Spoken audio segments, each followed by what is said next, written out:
Are there two songs playing at once right now? I don't think Oh, just one? Okay. Well, good morning, Wayne State. We're here. We're working hard. I hope you're taking it easy on 420, Bob Marley's birthday. We've been putting in the midnight oil, and part of that has been bringing in our next guest, Dr. Mark Vanberkum. How are you doing? I'm doing fine, Jake. Thank you for inviting me. Thanks for coming by. And I'm here, of course, with my co-host, Ruben Maya. How you Good morning. doing, Ruben? Good morning.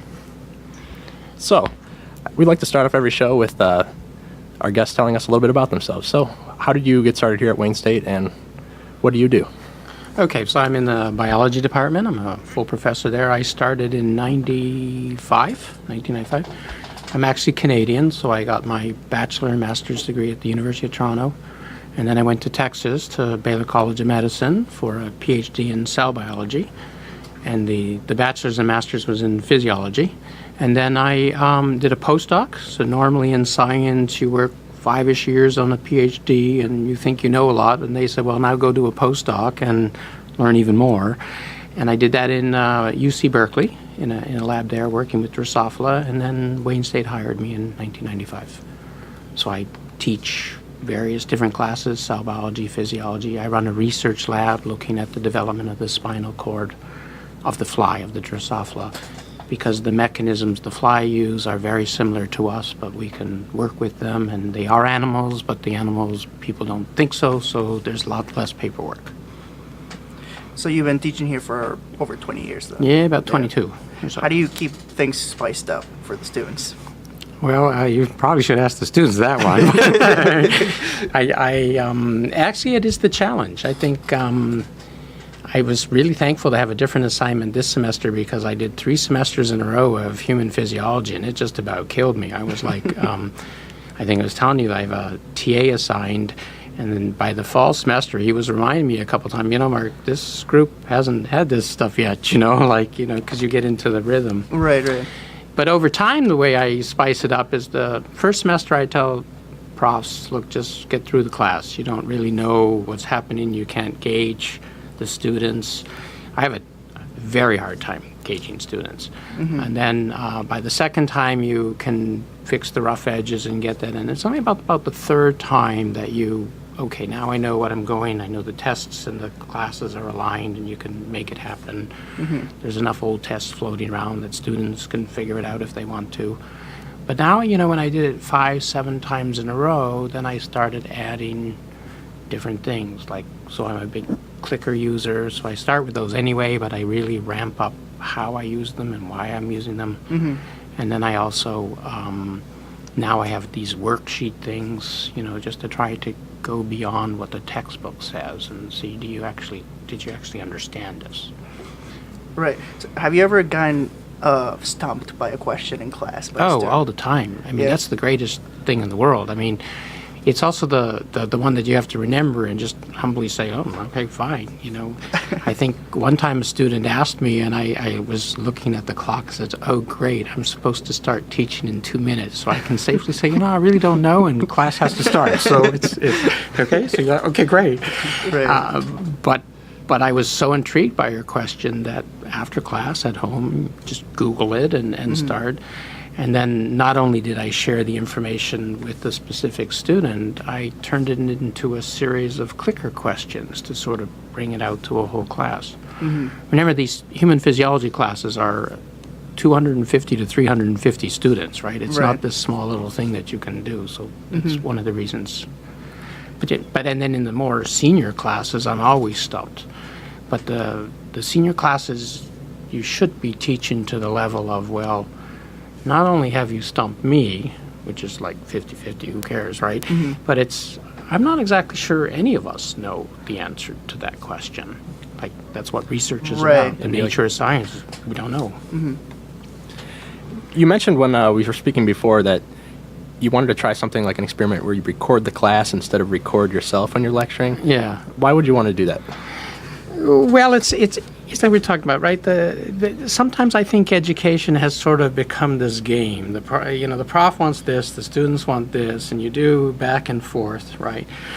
And And I know, like all biology faculty, I know we take our teaching seriously. We try to come prepared, right?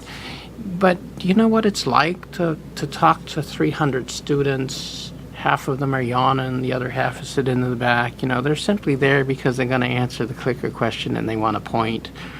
They're not necessarily prepared, which means that they're going to be bored within about 15 minutes. I mean, if you don't know what I'm talking about, it's, you know, you're going to be bored. It doesn't matter how great I am, or even if I'm not, right? Right. And so I thought that if I could show you with this camera, you wouldn't know that I'm on, so you couldn't pretend that this is what you're putting up, what the prof has to put up with. And I wanted to sort of create a little video clip of that and then show the class, look, this is two-way interaction that's supposed to be happening, no matter how big the class is. And it's very hard to, when everybody's yawning and talking and look like they don't care. Mm-hmm. And then psychologically, well, what do you do, Jake, if you're talking to someone who rolls their eyes and walks away? What do you think is happening? So, geez, I got to change what I'm doing. That's right. Yeah. And generally speaking, the problem with the prof then is well, I got another 50 minutes to go. So you just start speeding up. You're just going to go, right? Mm-hmm. I've only once in my 20 years had a student complain that I finished the class early. So I'm like, you know, so you speed up, you cut the corner, you say, oh, well, they know it, they're bored, they know it, you know. Mm-hmm. Because that's what human nature does to you. Right. And so that's why I thought maybe if they could. Do you get annoyed when there's only 5 minutes left in class and everyone starts packing up? Oh, yeah. Is that like... I get annoyed for two reasons, but the main one I get annoyed with is because what happened to common courtesy? Right. You know, it doesn't really matter to me, right? I mean, my salary's paid for. I'm going to spew. I've got the microphone. I'm often in these big lecture halls, right? There's a stage, right? So I'm 20, 30 feet away, right? So I'm actually in a zone, and I actually don't really care, right? It doesn't really bother me, per se. Right. But I'm like, every one of your fellow students pay, what do you guys pay? $1,400 Per credit hour? not per Oh, well, credit not per hour. I hope, for your sake, and or your parents' sake. You're getting screwed, Ruben. But between, you know, parking, textbook, whatever your credit hours is, and all your fellow students did that. So what happened to common courtesy to wait it out for half a minute? Right. And then sometimes I've yelled and said, look, you're going to want it. Or sometimes I'm one last clicker question that I really, and I love it if I can ask a clicker question at the end where less than 30% of the students get it right. I don't love that 30% don't get it right. I mean, but I'm like, okay, go home and think about this. We'll start the next class with exactly the same question again. I'm not sure it works because I don't think anybody thinks about it until 30 seconds before class again. but I in terms of leaving you with something that you think, because even if you're the student who paid attention and you didn't get this one, then you missed something. Have you ever gotten a class so engaged with you that you can't get over the entire course material throughout the semester?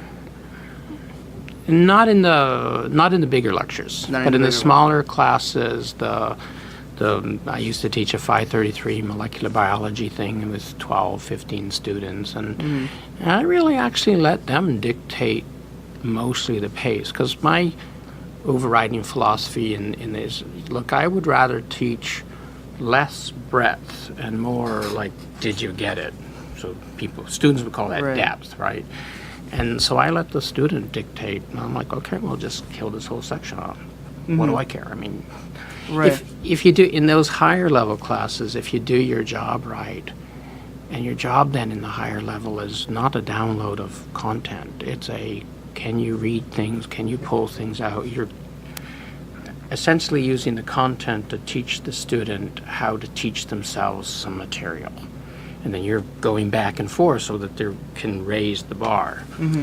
And so ultimately, if you did your job right, and actually that applies a little bit in the 3200 physiology. I gave up even attempting to get to reproductive biology because there's so little time left when we get there. I feel like I'm teaching the birds and the bees, and I'm like, that's hard enough to do for my kids. I'm not teaching 300 college students have probably been there, done that sort of thing, right? That's actually a good, an interesting point, because it seems to me when I took anatomy and physiology, they never got to the reproductive system too. And in high school too, when you take anatomy and physiology, do you think that's because it's at the very end of the curriculum. Do you think they do that on purpose so that professors don't have that awkward interaction with students explaining them the sexual reproduction? That's an interesting. I think in the end, I decided, okay, if I have to give up something, I'd rather give up this. That one. I've had many students come back and say, yeah, but I needed that for the MCAT or something. And that's why I'm like, well, but if I did my job right, and if you did your job right as a student, okay, then you should be able to pick up this chapter and read it in the end. Because the reproduction, look, all biology classes, right? There's vocabulary, which is painful, and a heck of a lot of it. Yeah. I mean, someone told me once that the number of vocabulary words you learn in an intro biology class is probably equivalent to a couple of semesters worth of French or Spanish. Since you know when you go to a new class for language that you're going to learn all these new words, but somehow that's not shifting in that. So I think if you do the right, half of reproduction is here are the terms for all this, and let's face it, most of you guys know those terms. Jake still doesn't know. Well. Yeah, I was wondering what you guys are talking about. I don't think it would be that awkward, to teach it. After the first 45 seconds, it's just science. That's right. They're finished, right? So. The rest of that, after that, it's just a biological process. But I have noticed that students are actually also very awkward about having that material taught. Really? Yeah. You have to really worry about that. I remember in high school, that was like the topic I was most interested about. Just because we never get to cover it in class. I think that's what it is, right? Okay, sure. Right. I actually put it to a vote a couple times, and it wasn't a clear, but it was a clear 65% wanted the immune system and not reproduction. And then I just kind of followed suit whenever because even I would say only half the time do I even get to the immune system. Because if you're taught in the winter semester, all you need is one snow day to really mess up your schedule, right? And a snow day. I'm perfectly happy to have a snow day too, right? I'm off. Right. One year I teased the class as well. I'm probably going to be on the toboggan hill for the rest of the day first. Don't bother contacting me until the night. So what the heck? So what's your current research right now?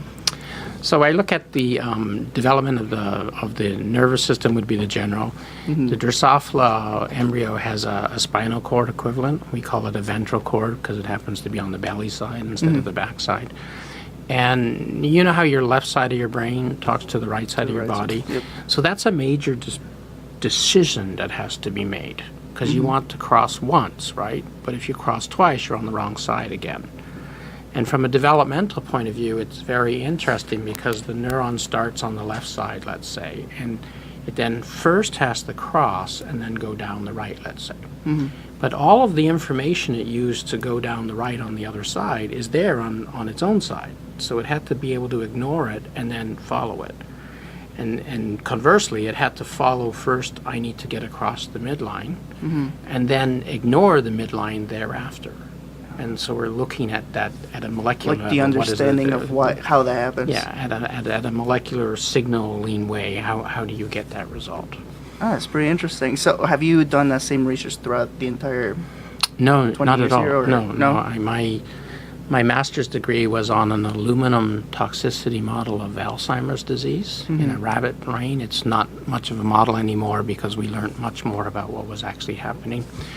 And then my PhD, because I'm a PhD, I'm not an MD, the best advice I got from a co-supervisor at the end of my master's was just go get a basic science degree. So I have a basic science degree in cell biology, but it's signal transduction. I made 30 some odd mutants and did enzyme assays like crazy, got a PhD on it.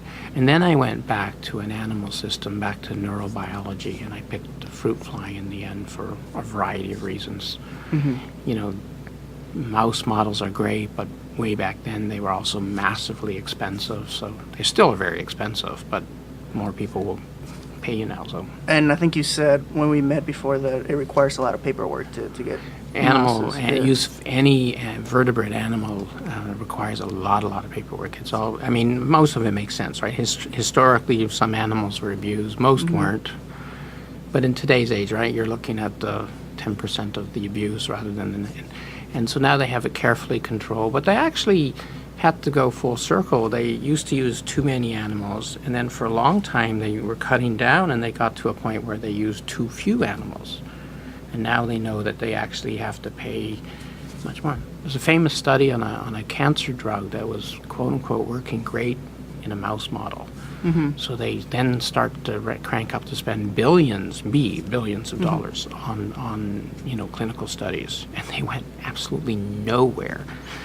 And so they were, after the fact, ad hoc analyzing everything, and a few people published that, you know what, if they had used 15 or 16 mouse instead of 8, they might have been able to catch that this drug wasn't going to work. And that's science, right? Science is it's an experiment. We never really know for sure it's right. We just look at data and say, oh, this should work. Right.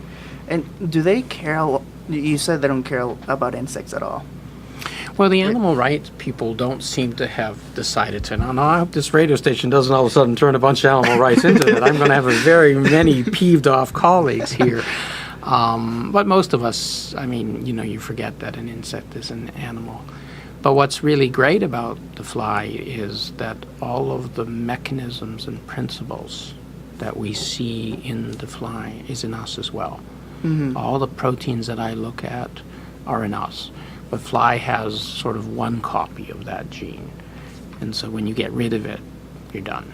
And in flies, we can get rid of it, we can put it back, we can put it back in the right place, in the wrong place, at the right time, the wrong time, so you can really ask a lot of questions. Right. When you first started, were there like less rules about these things, or could you? Depends on where you are. So radiation safety, there was always a fair number of rules. But then when I was in California, they were much better already, much more severe in California than when I first started here in Michigan. But within the space of 2 or 3 years, it just, Michigan just caught way up, and many more of these rules. So it's typical of life, right? There's a lot of rules on the books, and then which ones are enforced, right?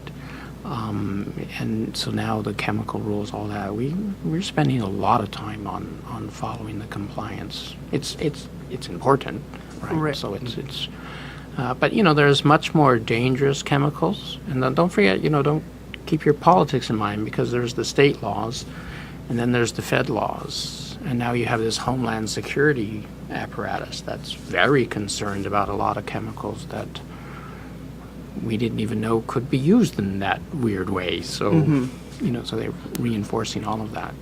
And when you're trying drugs on animals, and let's say they turn out to be effective, the end goal, like, does every experiment have to end with human trials before it goes out in the market? Oh, yeah. And actually, so I don't do very much clinical trial work at all. Okay. If you were having an interesting Drosophila model, you would then model it in a mouse, and the company. This is why actually your prescription drugs are so expensive, because in the foreground is this massive amount of research and development that was millions of dollars. Okay, so then they want payback. But you would have to do a series of mouse studies, and then you would try smaller pilot studies in human populations. The classic examples are cancer drugs, right? So the balance you do in a human clinical study is try to do no harm and consequence, but you don't know, right? You have to ultimately give the human this thing. And so remember that the outcome of a terminal 3, terminal 4 cancer patient is death, right? So the risk factor can be weighed differently than if you if you have a very low level cancer that's treatable, you're not going to give this brand new drug that you don't know anything about. And then the clinical trials are usually done blind as well, so that neither the investigator nor the patient absolutely know that they're getting the actual drug. Oh, okay, double-blinded studies. Okay. Yeah. Gotcha. That's very interesting. Actually, I didn't know about that. So, one question that I have for you is, since you've been here for 20 years, how has the student body changed over this? Well, the nicest thing that I love about the Wayne State student body is the diversity. Like, I know I won't name them, but I was visiting other campuses, and I'm like, there's no diversity here. And I think our diversity is really great. And sort of maybe I'm the old fart that has some hope for the future, because I think if you guys, with all your diversity, your backgrounds, the Middle Eastern, all this, if you guys all start talking to each other and getting to know each other, maybe something good will eventually come out of it. Because I kind of feel like my generation and the ones older than me have just messed it up anyway. So it doesn't seem to me you can do much harm, and you sure as hell could do a lot of good. Mm-hmm. I also think that it probably was starting 22 years ago, what did I hear? But we're talking, I think that this students, everybody just thinks of it, well, just tell me what I have to know for the test, and everything is test geared, and it's not really about learning, it's about getting this grade, inflated grade that, pretends to tell you that is. I also think that most students view a university education as a vocational, as in, I'm getting you ready for professional school or some other thing, versus just the enrichment of your mind. Yeah. Do you think the diversity of people correlates at all with like diversity of opinions, like diversity of politics or things like that? That's actually a really interesting question. In theory, it should, right? I actually feel at the moment, since I'm sort of more on the conservative side than I am on the liberal side, that I find that diversity really means that as long as you're open to all those other opinions, then it's okay. But if you have a more classic or conservative, I'm not exactly sure we're open to those ones as really valid opinions anymore. Mm-hmm. It's also not clear to me, I guess as a faculty member here at Wayne State, I don't know how much students participate in real politics. We see a little bit walking out on the quad. I think it's great that I see, I don't actually know the names of any of these organizations, but a Jewish organization and then a Middle Eastern one, and then, and fortunately maybe not on the same day, but you see. But you guys are the students. You tell me, how much really active student politics are there? I think I see a lot of organizations promoting politics, but the main problem that I've seen is that there's they inform you of what you should do, but they don't tell you how. So I've noticed a lot of that. They don't tell you the methods of how can I go about this and vote for this to change. Yeah. They just tell you what the problem is. So I feel like a lot of these organizations should have like a different leadership where they instruct like whoever's like handing out the flyers. Don't just like discuss what the problem is right now. Tell them a way how to fix it, right? And I feel like that's one of the biggest things I've seen on campus. And I don't know if you can relate to any of that, Jake. But I do, definitely. But what I see is that a lot of people are interested in like changing the world, which is great. But I think people should start a little smaller. Maybe learn how to figure out like how to make their own life great, things like that, or how to make campus a better place rather than just making everything like we need to overthrow the patriarchy or things like that. I would actually go even a little smaller. There's only one person that you can actually change, and it's not even that easy, and that's yourself. Mm-hmm.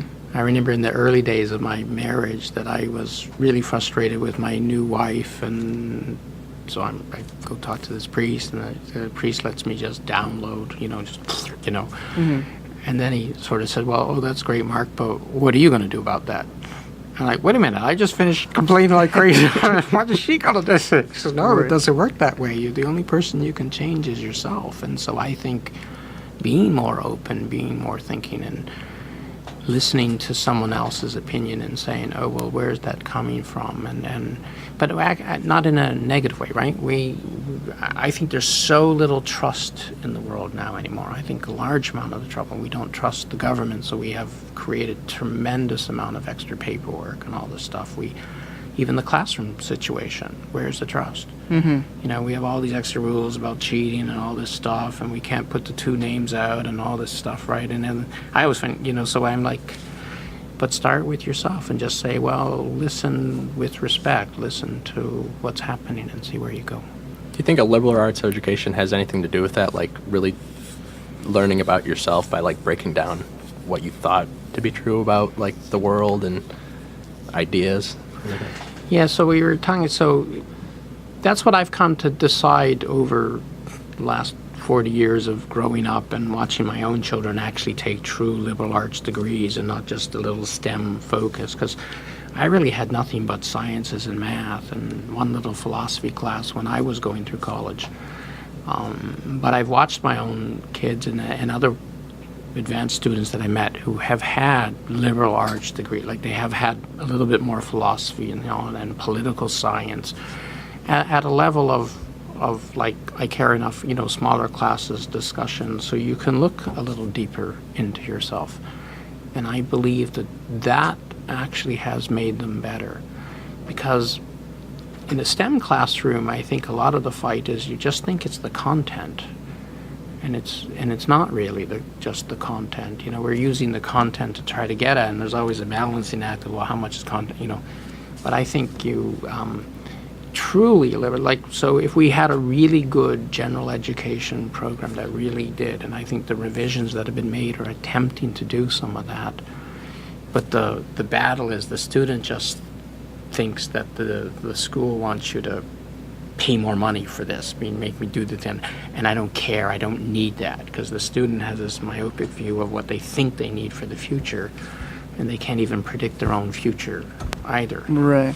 So now I went home and thought about that, because I know you brought it up before, and I want to agree with you that I think university should be about stimulating the brain and the enhancement of knowledge. I totally agree with you. I think there's just like a couple of environmental factors that kind of make students not think about the university that way, and they think about it in a vocational way. And I think one of them being that back in like the 1970s, you were able to get a summer job and pay for the entire school year of the university. Nowadays, you get a summer job and probably it doesn't even pay half of one semester. Mm-hmm. So I think students are more concerned about time nowadays of getting from point A to point B, rather than enjoying, experiencing, and learning through the transition of point A through point B, which would be the enhancement of the university. So I think that's why you see a lot of students focusing more on the content nowadays, rather than learning truly about why is the content there, or why does the content matter, right? So I feel like it's more about, if we want to change something, I think something that seriously would have to change if you bring down the cost of the university. I think students would be able to focus more on why the content has to be that way. They would be able either that, or instate the general requirements of the university at an earlier stage. Put them in high school, because I agree with you. You should be a well-rounded student. So maybe put those in like public high schools so that you don't pay for those kind of courses.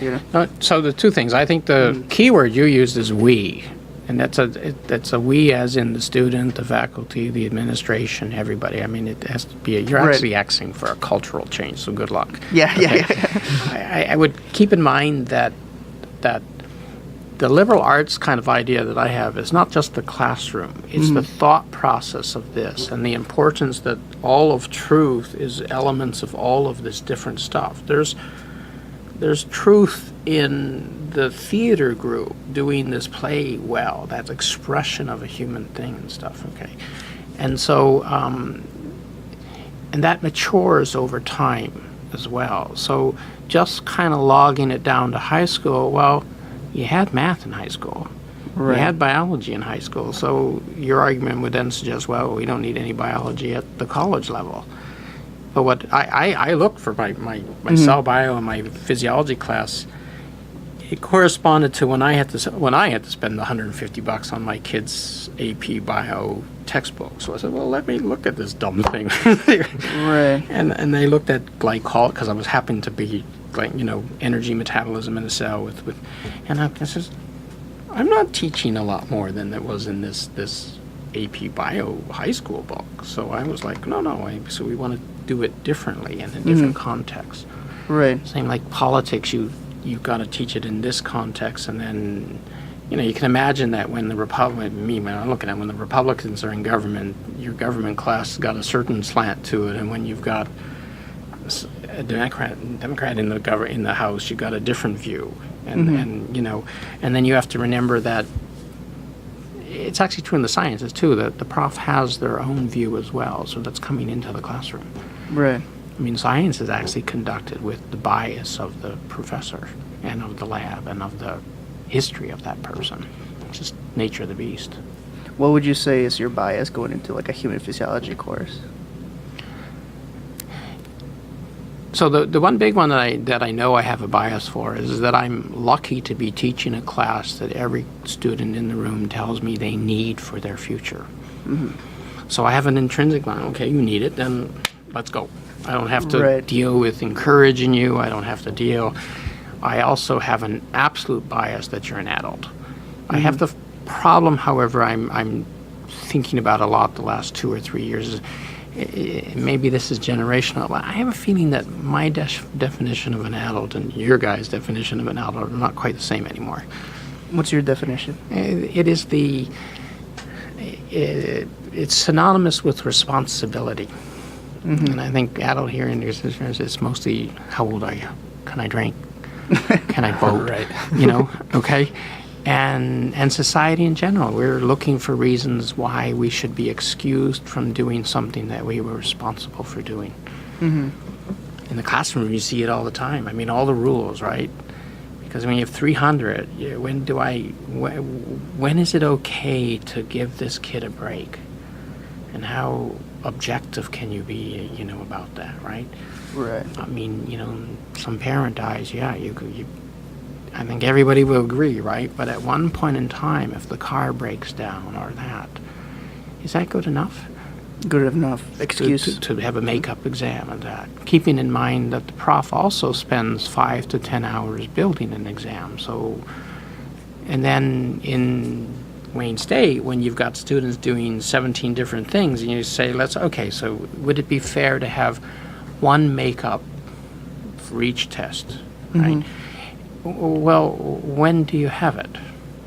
Because, you know, if you've got 20 students that need the makeup, what do you think the chances are that all 20 of those will be able to show up at 9 o'clock on morning X to make up for this thing? So then you have to have a makeup of a makeup of a makeup. How far down do you go? Like, you know? Yeah, it's impossible to do that. Right. So that's why the rules come into existence that way. Right. So I look at that all your actions you're responsible for. If I mess up in class, I'm responsible for it. Right. I would say that the one advantage I have, and my mentor said, look, Mark, you're going to mess up. That's a definition. That's part of the course. And so you can be really mean about that, and you can make the student pay the price for your screw up, or you can just level it out that the student doesn't feel like they're paying a price for your mess up and get on with life. And it's always easier the latter way, right? Like, you know, if you just give every student all the points, I never hear anything anymore. Right. You know, so I'm like, but that's part of it. So. So when it comes to treating students like adults, how do you do that with your own children? What's your philosophy with that, I guess? Oh, well, my kids don't hear this now. But anyway, so there's always been, when they were in elementary school where it mattered, I really only had one rule, and that is that your grade for conduct and effort had to be an A. And conduct was because the rules that you have in an elementary school, you can be dumber than a doorknob and follow them. And life is about rules. We have all rules. You learn now to do them. They're not going to magically learn them when you're 21. In fact, if you haven't learned them by then, you're never going to.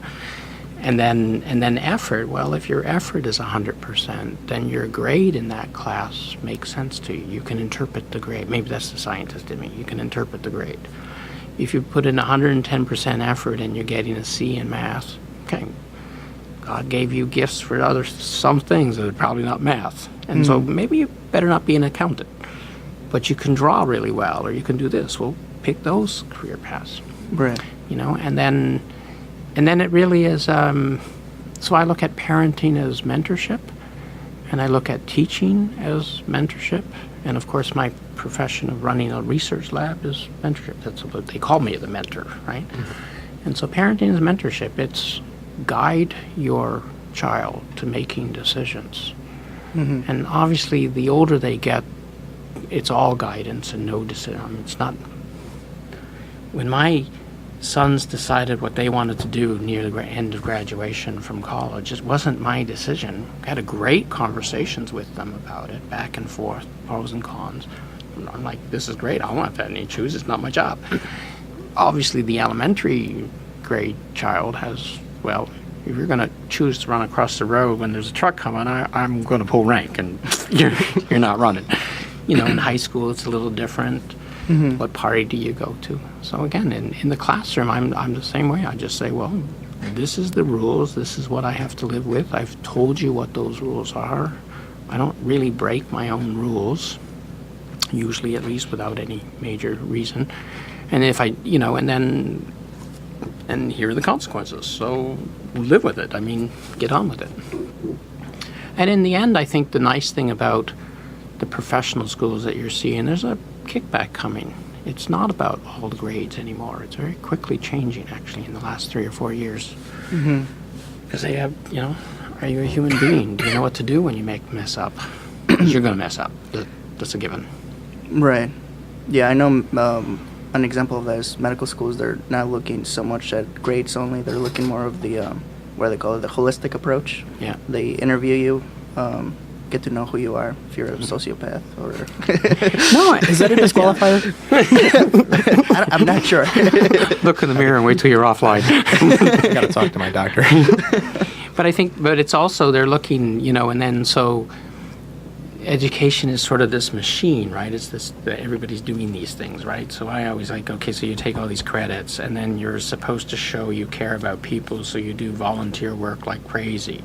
Right. But don't forget that holistic approach. They're starting to look a little deeper and ask, well, did you do this volunteer work just because you're supposed to? Or did you do it because you want to?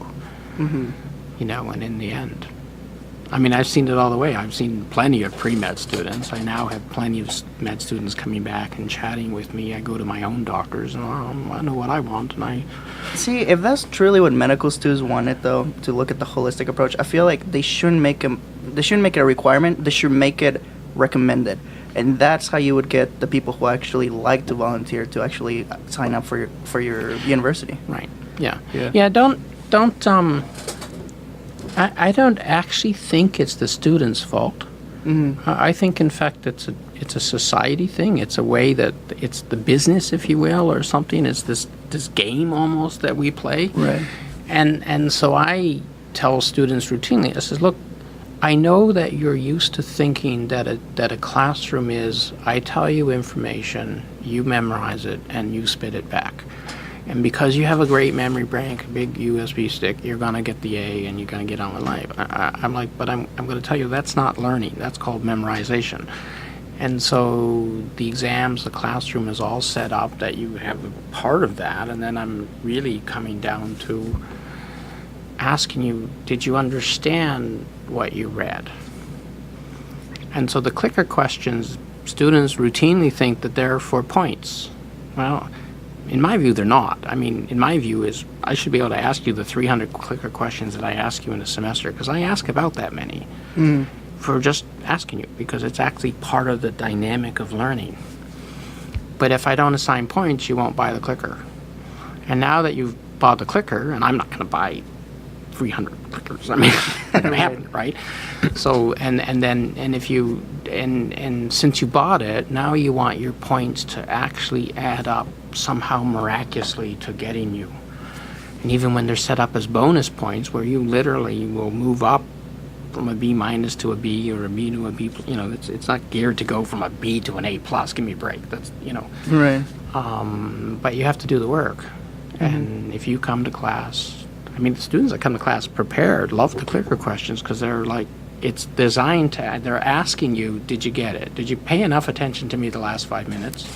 And then, having done the homework, are you getting it?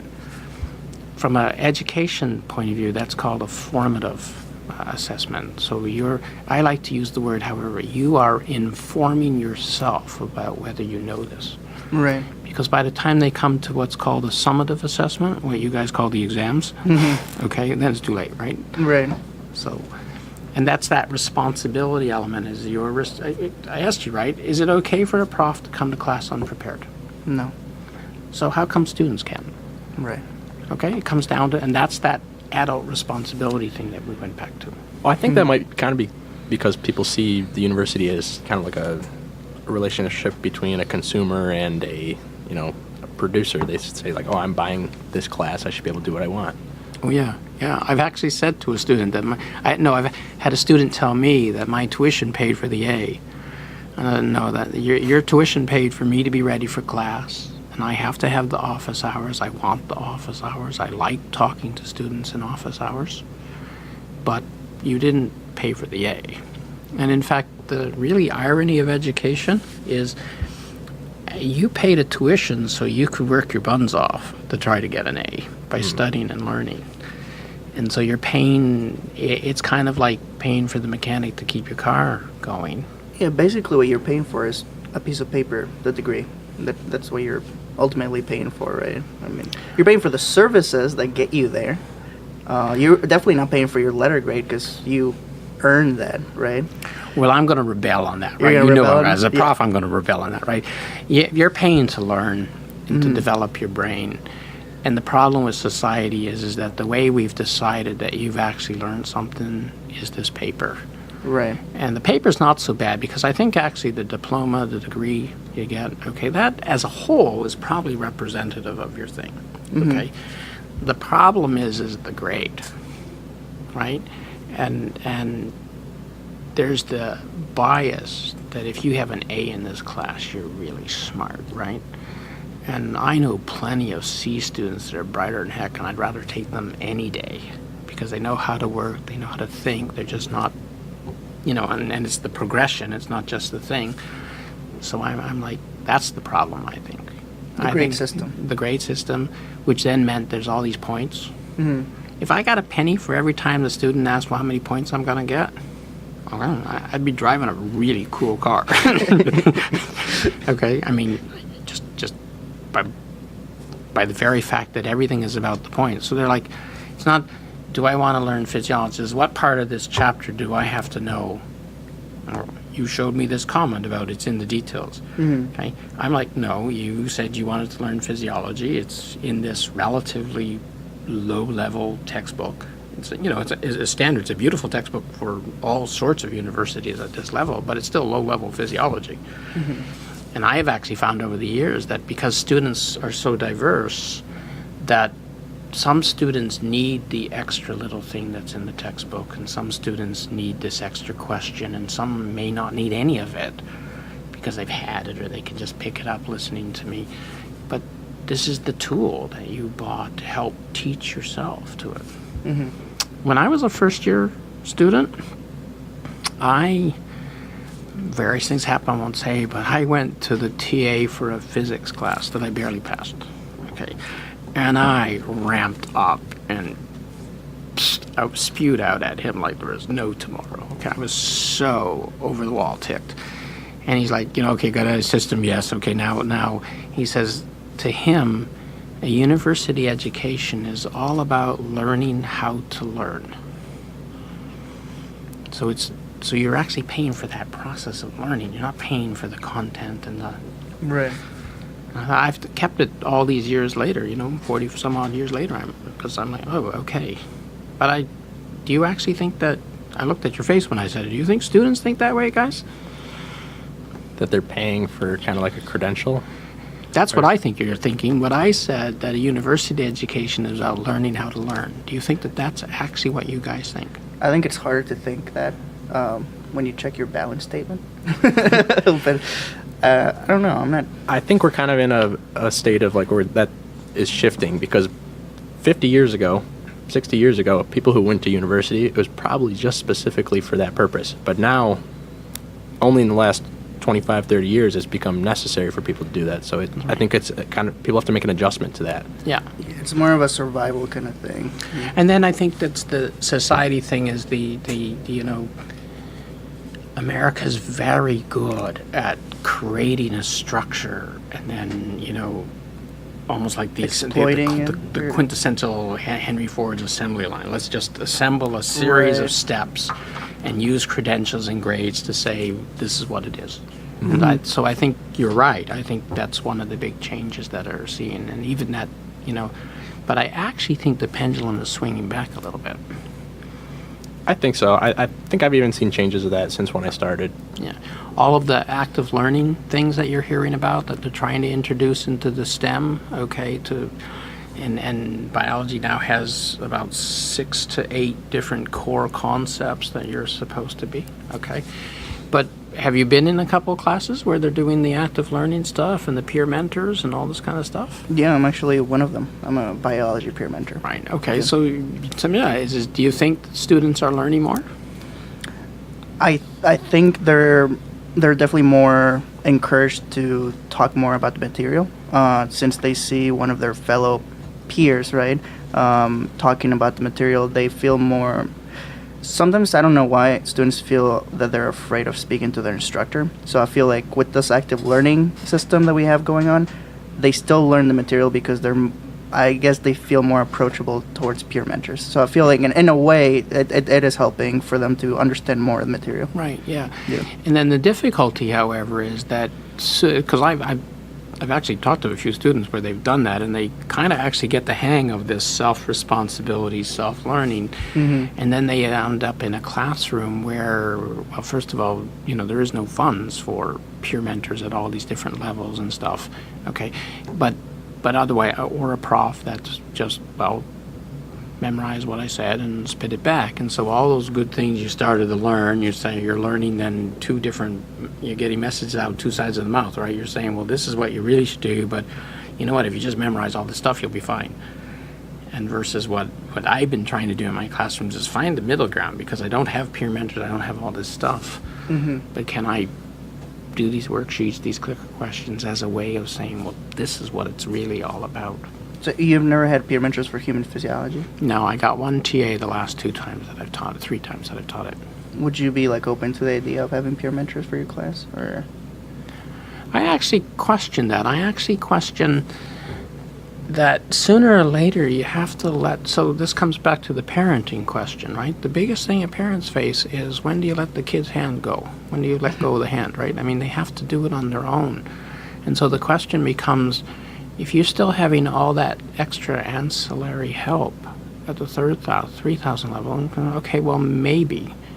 But the 4,000, the 5,000, when do you, because, especially in biology where everyone wants a professional school, do you want your professional needing a peer mentor?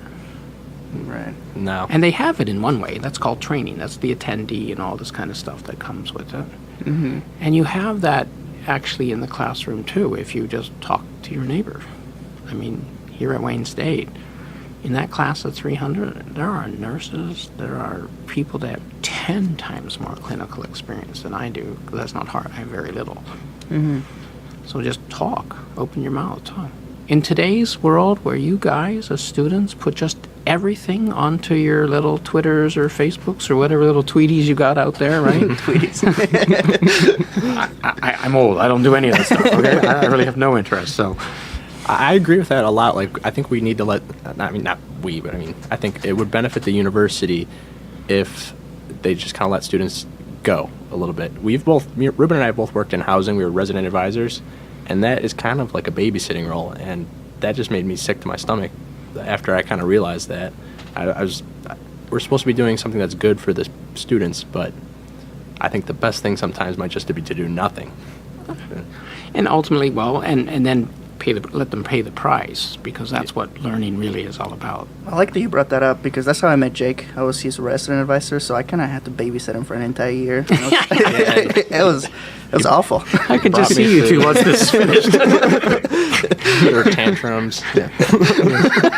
I don't want to do my homework today. We're going to do it, damn it. It's the same all over. I mean, you need some residence advisors and stuff, but it's not, you don't need that many necessarily. But you probably, I would agree with having resident advisors for freshmen, just because not everyone has lived by themselves. That's the first time living by themselves.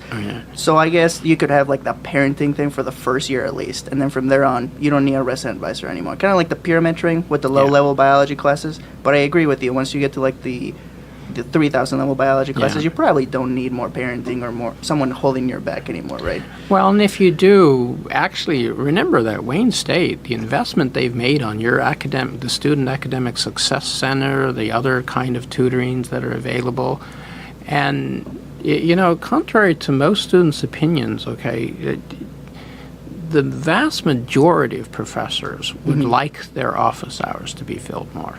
Right. But filled more with students who genuinely want to learn, not just come and give the 3 excuses why they didn't do too well, and I'm supposed to do something about it as a prof, not, Right. and or also they have to keep in mind that the prof is probably the worst tutor. So if you're going to office hours for one-to-one tutoring on a thing, a prof doesn't function that way. It functions as well, the whole, put it, and question back. I know students don't like my office. Some like them a lot and some don't like them because I never answer a question directly in the office hours. Because I've talked to you, it's in the textbook. I'm like, well, Right. you tell me what you're thinking and I'll identify hopefully I can identify the problem. Right. So I think with that, we can go to our last segment of the show and a word from our sponsors, Jake. Okay, we got some sponsors today. Our first sponsor for today's show is Ruben's shirt. That's a pretty cool shirt, Ruben. Where'd you get that shirt? I got it from an island west of Africa. Okay, our next sponsor. Our next sponsor is Danishes. So every episode, I like to, it's an educational show, so we got to put a little bit of educational content in here. So before we serve the Danishes, I thought it would be a cool idea to tell you a little bit about them. Oh. Danish pastries, or just the Danish, especially in American English, for our American listeners, is a multi-layered laminated sweet pastry in the viennoiserie tradition.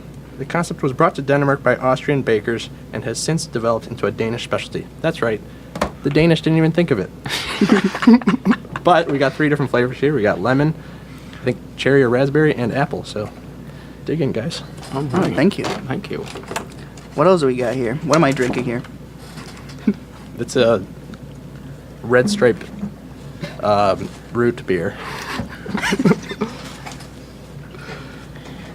In honor of, you told me earlier.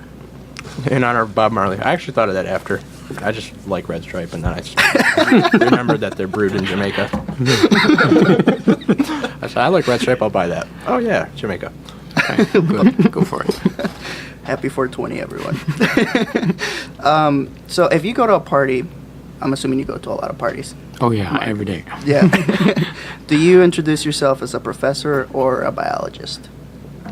Do you consider yourself as a biologist or more of a professor of biology? Actually, professor is my preferred title if you're going to... In the elementary school systems and when I'm on a party at the home front, I'm just Mr. or Mark. Most PhDs go by first names. The MD world always says doctor something or other, doctor something or other. But we usually go with first names. But from a student point of view, I actually think of myself more as a professor. Professor. Yeah, and now that I'm a full professor, it's okay. It's always difficult. So even when you were an assistant professor, you just say, and students in general should always be safer just referring to them as a professor, because even if they don't have the degree, they're functioning as a professor. Versus if you say Mr. and then, but the guy's a doctor, they're not necessarily thrilled. If you put the person who's a Mr. and you call them a doctor and they have to correct themselves, it's kind of embarrassing and stuff. But professor's always going to hold the water, right? So, and actually, professor is also, you're an academic. So that's what profs is, we're academics, right? So we think a lot, we research a lot, but we teach a lot. And that's that prof title. I never knew that PhD people would not like force other people to like call them by their doctor. Well, so in a classroom, I kind of keep the title because you have to keep that Professionality, that professionalness. In a lab and stuff for years, I went with Mark. I kind of. So we have a lot of diverse cultures, and some of the cultures of graduate students are just incredibly uncomfortable using first name. And then I've had some instances where the first name is preventing the student from understanding that I'm sort of still the boss, and so that the mentor has now pulled rank, and you have to. Right. It's like when your dad pulls rank, you kind of like, okay, like got no choice here now. And they have had issues that way. So Yeah, I think Jake was telling me one day that you don't refer to your dad as dad, right? You refer to him as Mister. Doctor, Professor, Dad. Do the German way. Get all the titles in there. actually, my daughter has a friend who because my wife is an MD, so there's the Dr. Mrs. Vanberkum, and then there's the Dr. Professor Vanberkum sort of thing to make the distinction. So it's kind of cute. Well, my dad is actually a recreational pilot, and I think he would, if he had to choose what I would title him as, he would probably make me call him Pilot Dad. Captain Dad. Captain Dad. There you go. So to end our show today, we started doing this a couple episodes ago. So if anyone's familiar with the late night show Jimmy Kimmel, they have a segment called Read Mean Tweets, where celebrities read mean things written about them, and they get a chance to defend themselves. So we tried to do the same thing here with Rate My Professor comics. Uh-oh. And Professor Vanberkum, would you like to start out reading some of the outrageous comments they've made about you, and you get a chance to defend yourself? Oh, so the one that I thought was the easiest one to defend, at least, is that you are. So this was in a biomolecular biology class, and it said you're supposed to have a PhD in molecular biology before you attend this introductory course. And I'll defend myself by saying that of course, I don't know who that is, but near the end of my segment of teaching that class, the biggest compliment that I had was I would find the student in the hallway 2 years later working in the lab and stuff, and they're still saying that they learned the most in my class, that particular class, because what they learned was when the crap hits the fan at the bench, they're remembering stuff that I said and said, oh, go and look. This actually matters, yeah. What I think they're reflecting is that it's that I'm teaching it, look, come on, guys, like, think here, just think for a minute. And this is what I meant by this, you're really smart, and so if you have a PhD, you're really smart, kind of thing. And so that's what I think that's reflecting. The last one, a great guy, would love to have him as a dad. Would love to see what my kids actually say about that one, but anyway, and then, but not as a professor. And again, and grade depends only on exams, clickers, or extra credit. Always willing to be available outside of office hours, but I can't promise meeting him will help. Make sure you understand every detail of the body. They're not just details for him. So we've alluded to several of these things along the way, and I think it's be responsible for what you got to do in the classroom, right? And that it's about learning. And so, and some of the detail thing is, I guess, to be really frank with myself, some of that is actually called cover thy, okay, because of this diversity in the classroom. And then, especially when you've taught the same thing 5-6 semesters in a row, I never really remember what I said in that class versus that. Right. And I know it's all recorded, but I'm not going to listen to myself. You got to be kidding me. That's way too much like work, right? So, so I'm like, if it's in the book, I can actually ask it. And I know one instance I created a question. I just kind of found something online and I reworked it for my class, knowing what I taught. And some kid came out and said, that's no fair. That was the special box feature in the textbook. I'm like, really? Was it? I mean, I really honestly did not remember. I mean, I don't read a textbook before every class anymore, right? And I said, no, I actually picked it because that's what we were talking about. And so, in fact, then I'm actually even less worried about having used the question, because if it was in the special box, then I'm like, okay, then the textbook was giving you another way of looking at it. So I think these kind of comments come down to what I alluded to as a prof in an office hours. I'm a lousy tutor. Right. So if you just want tutoring and me telling you how to read a text, but I want to ask you questions about it. And then often that converts into study habits, and I think that's where the dad comes in, because I'm like, look, as a person, what are you... Right. Because I actually think that's the nutshell of your issue in the classroom, is you have to pull up your socks and do, or understand that you can't do this and go elsewhere. Yeah, well, thank you for being here today. Pleasure. It was fun. Yeah. Jay, thank you for being here today, too. Yep, glad I can make it. All right. Okay, guys. Goodbye, everyone. See ya.